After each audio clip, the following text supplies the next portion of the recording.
Gogo Manana is complaining about being chased out of her matrimonial home at Malyaduma. Gogo Manana mentioned that this is done by a wife of a head boy who was working for her and her husband a long time ago. She mentioned that the head boy asked to marry his wife in her home, and now she is claiming to own the home. We then spoke to Babe Dlamini, who is the chief representative, who stated that the boy was Gogo Manana's stepson, not a head boy, and Gogo Manana was chased away by her husband. Ngagida ngahlambisa ngenza yonke into yobufati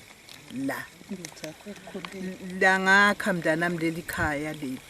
ngilakha mina ngibumba ludaka ngikhelela amanzi la emfuleni nangapha ngibhacekiswa ibulapha la ekhaya saxabana ke nababo kami eshayana vele natha uyangiba mntanami enatha lo baba ngaze ngabaleka nami ngahamba ngigijima ngqunu lapha ebusuku ngiphume ngepitikoti kokunye mntanami ngilaleta inkomeni ngoba bekunethi inkomo ngibhace ngethi inkomo agijime naye ngifune lapha ebusuku ngibaleke Nyalo sengibani lo sekakubangisa lelikhaya angibangisa umntanami nguye lo maka wala lo makoti lo bekacelelwe ngilo mfana nabalapha nje mntanami emangweni abafuni ngikutshethi ke mntanami wesifolo unyaka ngigidagida angazi usokubambeni bathi bona indoda yami yathi mayifa yathi leli khaya yalipha nami umfazi ohlala kude umfana besebenza la khaya lokuthi nje wasowelusa umfana kude athini emaqiniso alenzako umntwana lo lokhulunywa ngaye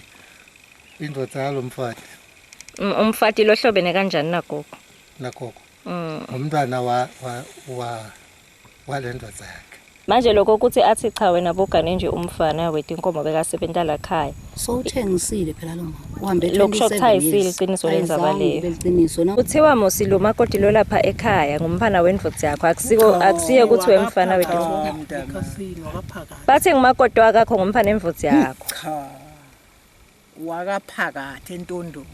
We spoke to the wife of the stepson, and she mentioned that her husband was not a head boy and Gogo Manana is her mother-in-law. Gogo Manana insisted that this is not her daughter-in-law. Reporting for Maswati Channel, I am Nohla Twala with Nontobeko Tabetse at Malyaduma.